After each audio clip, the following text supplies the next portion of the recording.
David Anderson stood at the floor-to-ceiling windows of his penthouse office, staring out across the shimmering skyline of San Francisco. It was a crisp late autumn afternoon, and from the 35th floor, the Golden Gate Bridge looked almost like a painting, still, proud, timeless.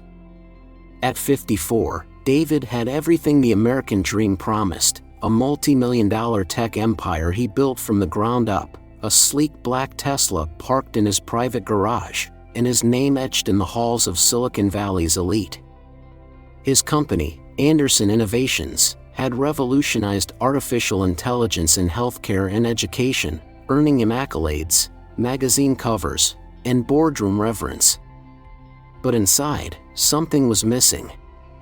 The silence in his luxury condo was deafening at night. His once bustling home had turned into a museum of success, polished, pristine, and cold.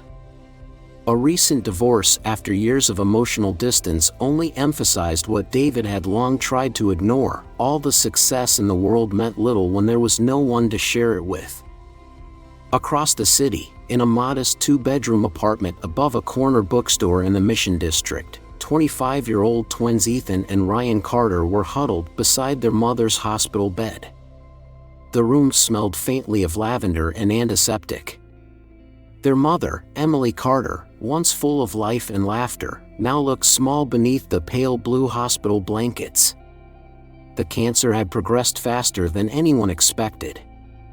Ethan, with his quiet intensity, had become an environmental lawyer, fighting corporate pollution with the same unwavering conviction his mother once used to help him through late-night study sessions. Ryan, more outgoing and tender-hearted, had just started his pediatric residency at Bay Area Children's Hospital. Both had worked their way through college on scholarships, part-time jobs, and an ironclad determination passed down from Emily. She had raised them alone: no child support, no visits, no mention of their father beyond vague references to someone from the past. But recently, as her health declined, Emily began speaking of their father more often. "A brilliant man," she said, "someone with vision and drive. A man who didn't know they existed." David Anderson. That name landed like a thunderclap. It was a name they'd seen on billboards, tech expos, and news reports. He wasn't just a tech mogul, he was the tech mogul. And unbeknownst to him, he had two grown sons living just 5 miles away. As Emily's time grew short, a lifetime of secrets started to unravel, drawing two determined young men and a solitary billionaire toward an intersection that had been 25 years in the making. What began as a quiet family story was about to become something much bigger: a journey of discovery, reconciliation, and the kind of second chance most people only dream about. The hospital room was quiet except for the steady beep of the heart monitor and the occasional whoosh of oxygen flowing through the clear plastic tube. Outside the window, the late afternoon sun filtered through half-closed blinds, casting long golden rays across the faded linoleum floor. Emily Carter, once a vibrant woman who could juggle 2 jobs and still have energy to help with science projects, now lay thin and frail in the hospital bed. Her skin was pale, her hair thinner than it had ever been. But her eyes, those same warm hazel eyes that had reassured her sons through scraped knees, broken hearts, and exam day jitters, still burned with strength. Ethan sat on one side of the bed, clutching her hand gently, while Ryan stood at her other side, checking her forward drip with the instinct of a doctor but the heart of a son. They had watched their mother carry the weight of the world on her shoulders, and now, with time running short, there was still one burden left to release. "Mom," Ethan said softly, "you've been talking about him more lately. About our dad. If there's something we should know, now's the time. Please." Emily's gaze flickered between her sons, so different, yet both reflections of a man they'd never known. Her lips trembled, and a tear traced a slow path down her cheek. She reached for the worn leather journal that sat on the bedside table, The same one they'd seen her writing in for years but were never allowed to open. She placed it in Ethan's lap with trembling hands. "His name," she whispered, "is David Anderson." The name seemed to ring in the air like a church bell at dusk. The silence that followed was thick with disbelief. David Anderson, the billionaire? The man they had unknowingly walked past downtown? The one whose face had appeared on magazine covers in their college library? The same man who'd spoken at tech conferences while they scraped together bus fare to get to school? But why? Ryan asked, his voice cracking. "Why didn't you tell us? Why didn't you tell him?" Emily opened the journal, revealing photographs, some faded, others crisp, and neatly clipped newspaper articles from the late 90s. There was a younger David, standing proudly outside a makeshift office in a garage in Palo Alto. She traced a photo with her finger as she spoke. "I was 22 when I met him. A junior software developer at his first startup. He was married. His company was on the verge of something big. When I found out I was pregnant, I didn't want to ruin everything he was building. I knew if I stayed, it would destroy his marriage, his dreams. So I left." Ryan's jaw tightened.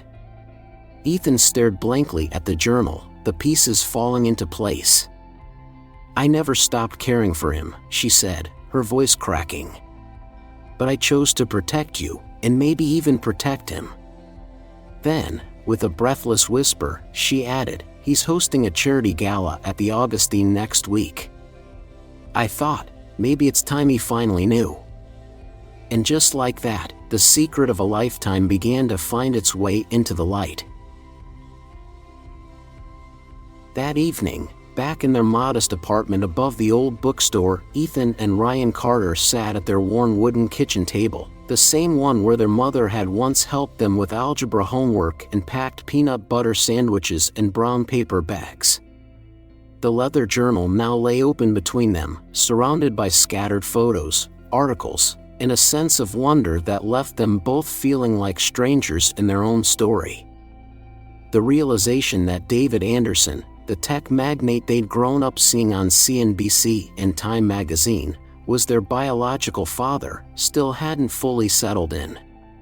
Even more surreal was the fact that he would be appearing in person just 6 days from now, delivering the keynote speech at a high-profile charity gala at the Augustine, San Francisco's most exclusive restaurant. "Can we even get in?"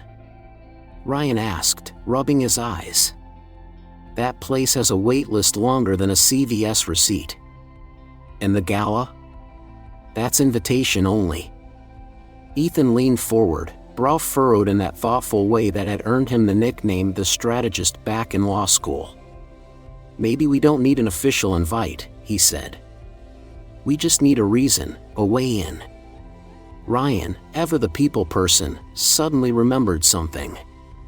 "Hey, remember that little girl I treated last month? Her dad is the restaurant's assistant manager. She had a rare autoimmune condition. I caught it early, and they were so grateful." He paused. "I might be able to call in a favor." They both fell silent, staring again at the journal.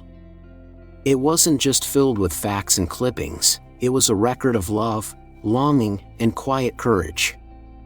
Their mother had saved everything: articles about David's early struggles, photographs from tech conferences, even screenshots of online interviews. She had followed his journey from afar, all while raising 2 sons on her own, working weekends at a diner and coding freelance at night. "She watched us grow up with his face on magazine covers," Ethan said quietly. "And never once let it change how she raised us. She wanted us to become our own men." Ryan looked toward their shared bedroom, where their freshly ironed graduation gowns still hung in the closet, untouched since that spring afternoon at Berkeley. "And we did," he added. "But maybe it's time he knew who we are." The next morning, Ethan reached out to a contact from a recent environmental lawsuit, an influential judge who happened to sit on the Augustine's board. A week earlier, Ethan had helped settle a high-profile case quietly, saving the judge's brother's company from media fallout. Grateful, the man pulled a few strings and secured 2 last-minute seats at the gala. When the elegant cream-colored envelopes arrived the next day, embossed with gold trim, the brothers sat in stunned silence. The letters bore their names, Mr. Ethan Carter and Dr. Ryan Carter, and in that moment, it felt like the first thread of connection between 2 worlds was being woven. They weren't just attending the gala. They were stepping into their father's world. And this time, they wouldn't leave without being seen. The morning air in San Francisco had that familiar bite, cool, crisp, and just damp enough to fog the windows of the coffee shops along Market Street. It was the kind of day where a walk felt like therapy, especially for David Anderson, who, after decades of structured routines and chauffeured commutes, had unexpectedly decided to stretch his legs. "I'll walk today, James," he told his driver, surprising even himself. In polished loafers and a tailored wool coat, David moved through the city with the silent confidence of someone used to being recognized, but this morning, he wasn't thinking about board meetings or balance sheets. He was thinking about her. Emily Carter. The name had drifted back into his consciousness like a song from another life. For years, he'd buried the memory, too painful, too uncertain. But lately, it had resurfaced in flashes, her laugh, her brilliance, the quiet sadness in her eyes that last time they spoke. And now, he found himself walking past the same park they used to sit in, where she once explained a coding problem over coffee, her fingers flying over a napkin like it was graph paper. Just a block away, Ryan Carter was hustling out of Pete's Coffee, running late for his morning shift at the Children's Hospital. His white coat peeked out beneath a navy jacket, and his scrubs were still slightly wrinkled. His mind was racing, thinking about medications, appointments, and the ever-looming gala just days away. He nearly collided with a well-dressed man walking briskly in the opposite direction. "I'm sorry," both said at the same time. Their eyes met for the briefest moment, green, sharp, identical. But before the moment could linger, Ryan was off again, earbuds in, already lost in his schedule. Inside Pete's, Ethan sat by the window, sipping his black coffee and scanning legal briefs. He'd watched the whole thing. The accidental bump. The flash of recognition. The man who paused, slightly unsettled. Ethan's pulse quickened. "That was him," he whispered, stunned. "David. Their father." He fumbled for his phone and sent Ryan a quick text. "You just bumped into Dad. No joke. Call me." Meanwhile, David kept walking, unable to shake the odd familiarity of that young man's voice. He glanced back once before continuing, then made a quiet detour into the park. The benches were empty, save for a few early joggers and dog walkers. He paused by one of the benches, their bench, from a lifetime ago, and sat down. For the first time in years, he typed Emily Carter into his phone. This time, a result appeared. Bay Area Children's Hospital welcomes new pediatric resident, Dr. Ryan Carter. His heart skipped. Carter. And then another headline. Berkeley Law graduate Ethan Carter wins Environmental Justice Award. The coffee shop, the bump, the green eyes, they weren't coincidence. They were echoes of a past he had never fully let go.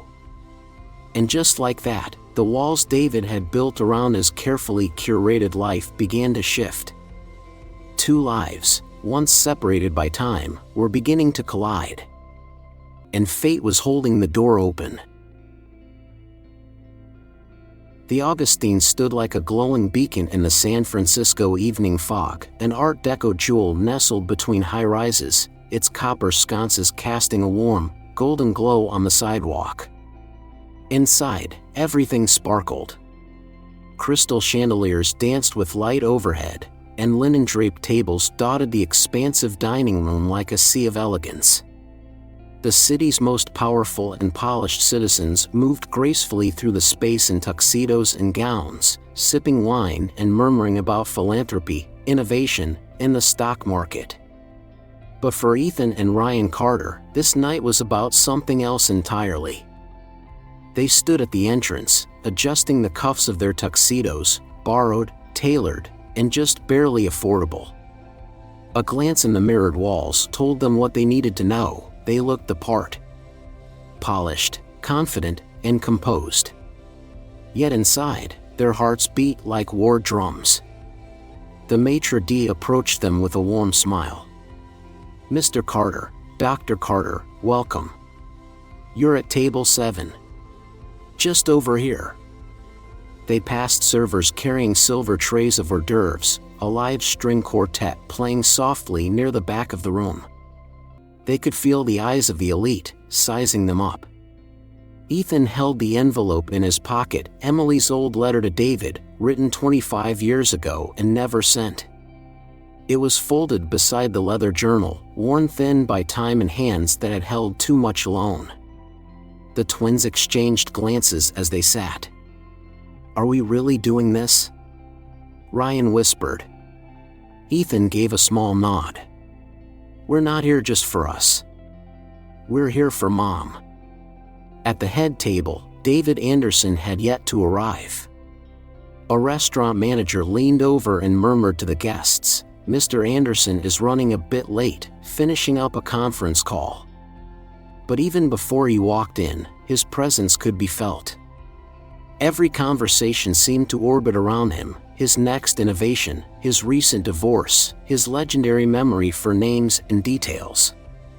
Moments later, the murmur of voices shifted. David entered the room. Tall, composed, and unmistakably commanding, he moved through the crowd with ease. He shook hands, offered polite smiles, and made quiet jokes with longtime colleagues. The twins couldn't look away. Seeing him in person was like watching a reflection, not just of features but of posture, gait, expression. The resemblance was undeniable. "He's wearing his father's watch," the manager whispered as he passed their table. "Only wears it for special occasions. Board meetings, major announcements."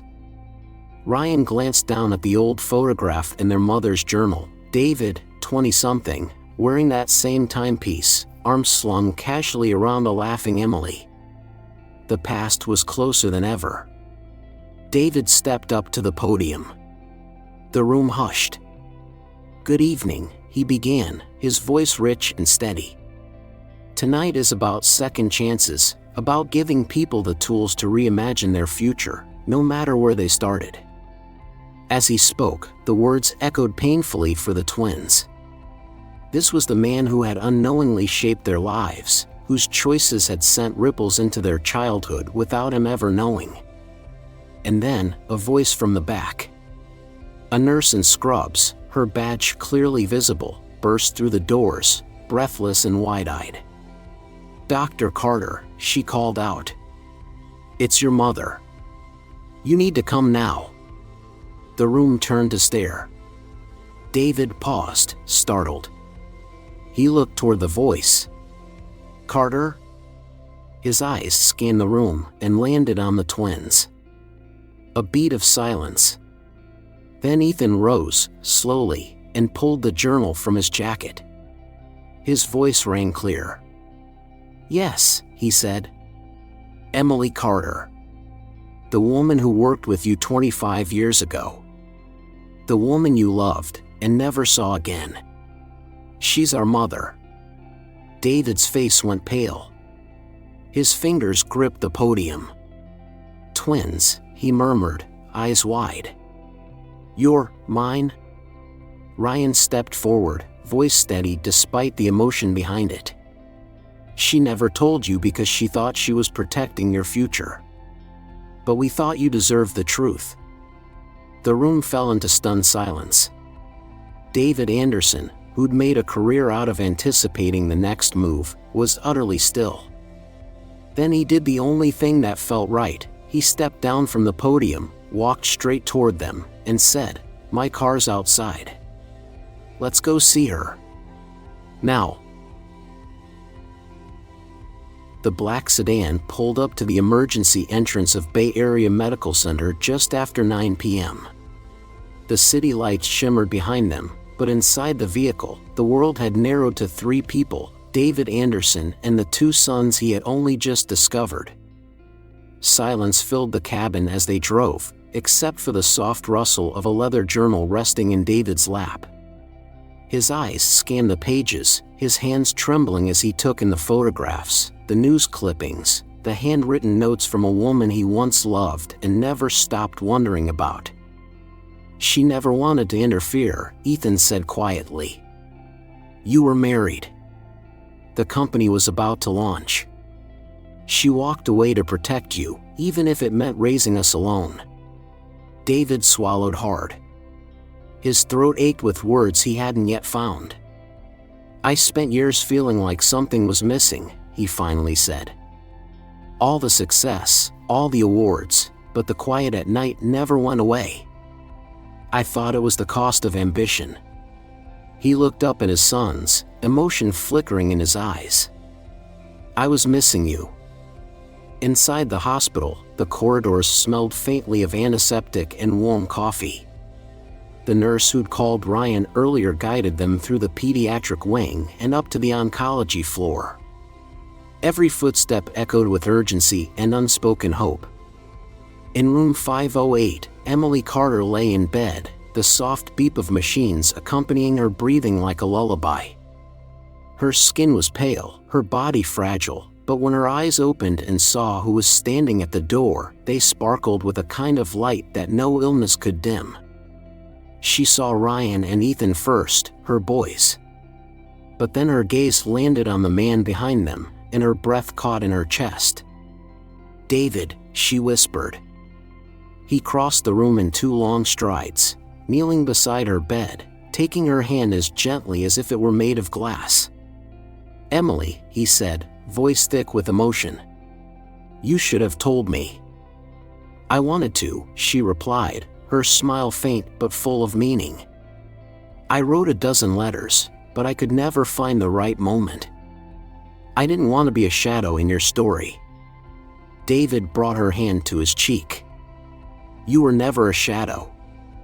You were the part of me I didn't know I was missing." The room fell into soft stillness. The boys moved to either side of the bed, each placing a hand over theirs. They were 4 lives that had circled one another for decades, separate, incomplete, and now they had finally found the center. "I saw so much of you in them," Emily said, glancing between her sons and David. Ryan's kindness. Ethan's determination.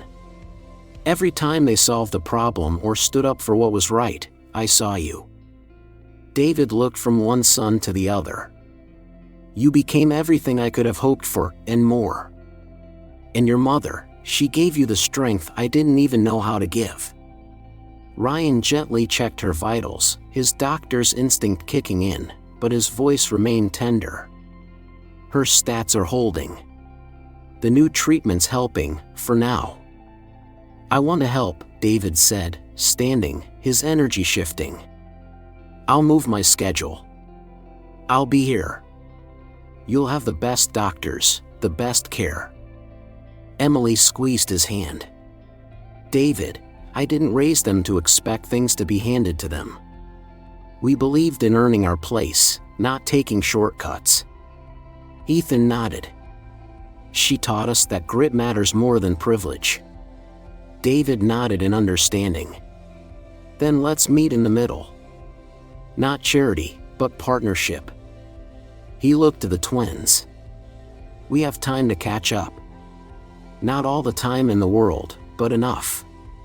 Let's make the most of it." And in that quiet hospital room, with machines humming softly and the rain starting to patter against the window, something extraordinary happened, not dramatic or loud, but deeply human. A family began to heal.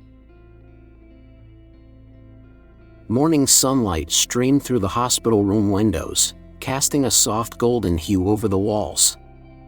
Emily slept peacefully, her breathing steady, the monitor beeping with comforting rhythm. In the corner of the room, David, Ethan, and Ryan huddled together, not as strangers, but as something new, a family beginning to rebuild. Scattered across a rolling tray were blueprints, legal documents, and a digital tablet glowing with prototype sketches. At the center of it all was the educational software project the twins had been quietly developing in their spare time, Bridge ED.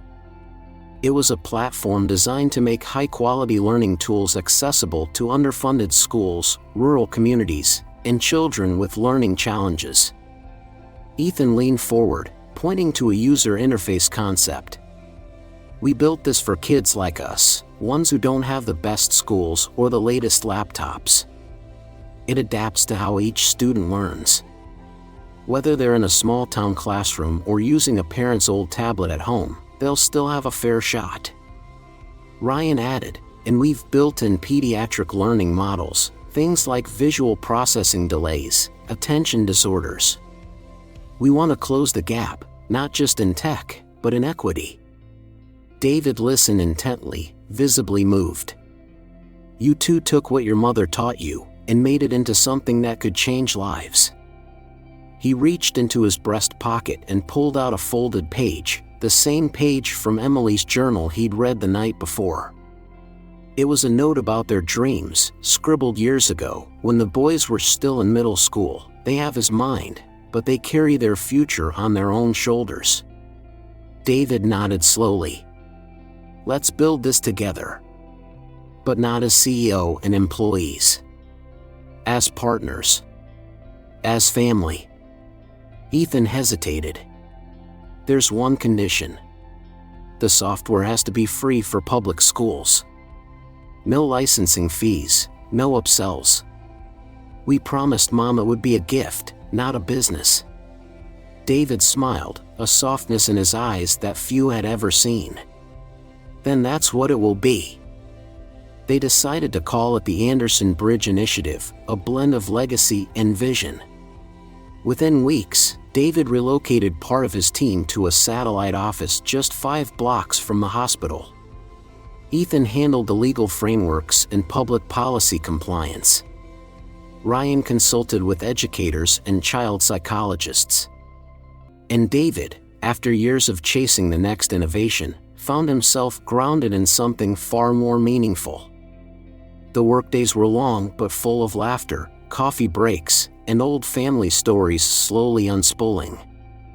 And each evening, they returned to Emily's room, sharing updates, sketches, and quiet conversations, reminding her, and themselves, that the best legacies are built not with code or contracts, but with love and intention. In rebuilding the bridges they never knew they needed, they weren't just shaping a product. They were shaping a purpose. And a future, together. 6 months later, the grand ballroom of the Augustine looked very different from the night of the gala. Gone were the hushed whispers of wealth and exclusivity. Tonight, the room buzzed with laughter, applause, and the hopeful chatter of educators, community leaders, and young students, many of whom had never set foot in a space like this. At the front of the room stood a simple sign, the Anderson Bridge Foundation, launch event. David Anderson adjusted the microphone at the podium, flanked by his sons, Ethan and Ryan. In the front row, Emily sat in a soft blue dress, her hair fuller, her cheeks brighter. The latest treatment had done wonders, and her spirit was as strong as ever. David looked out at the crowd, then down at the worn journal resting on the lectern, the one Emily had once filled with memories, fears, and dreams for her boys. He opened his remarks with a steady voice, laced with feeling. For years, I measured success by numbers, stock prices, revenue growth, innovation patents. I thought I had everything a man could want. But none of that compares to what I found just across town: 2 remarkable sons I didn't know I had, and a woman who made the hardest choice anyone could make, for love. The audience was quiet, leaning in. Emily taught our sons the value of hard work, resilience, and compassion. Ethan and Ryan turned those lessons into action, and together, we've built something that will help thousands of children have access to the education they deserve. That is legacy. That is wealth. Applause rippled through the room. Ethan stepped up. Our mother didn't just raise us, she raised our ambition. She gave us the courage to fight for others, especially kids who were told their zip code defined their future. Bridge ED is our way of changing that narrative. Ryan added, "We're proud to announce that the Anderson Bridge Foundation will be offering this educational platform free to all public schools in underserved areas across the country, starting next month." Cameras flashed. Hands clapped. Emily beamed, a tear slipping down her cheek. Later, in a quiet corner of the ballroom, the family gathered, just the 4 of them. David handed Emily a new journal, its leather cover soft, its pages empty but waiting. "I thought you might want to start a new chapter," he said gently. She took it with a smile, running her fingers over the cover. "This time, we'll write it together." Outside, the fog had rolled in again, curling around the city lights like a blanket. But inside the Augustine, the air was clear, warm, and full of promise. They had found each other across decades of missed moments, built something lasting, and given it back to the world. And for David, Emily, Ethan, and Ryan, success was no longer measured in dollars or titles. It was measured in forgiveness, family, and the bridges they had built together. This story reminds us that no matter how much time has passed, it's never too late to rebuild bridges, especially those of the heart. David, a successful businessman, thought he had it all until he discovered the family he never knew.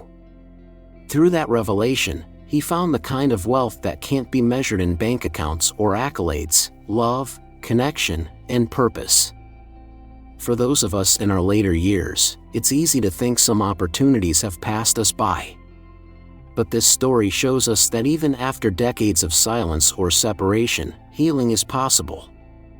A simple phone call, an honest conversation, or a moment of vulnerability can change everything.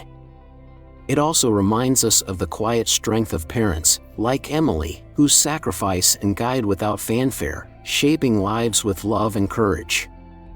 And it shows the power of the next generation to take our values and build something new. The heart has no deadline. Whether reconnecting with family, chasing a long-held dream, or making peace with the past, there is always time, while we are still here, to choose love, to forgive, and to begin again.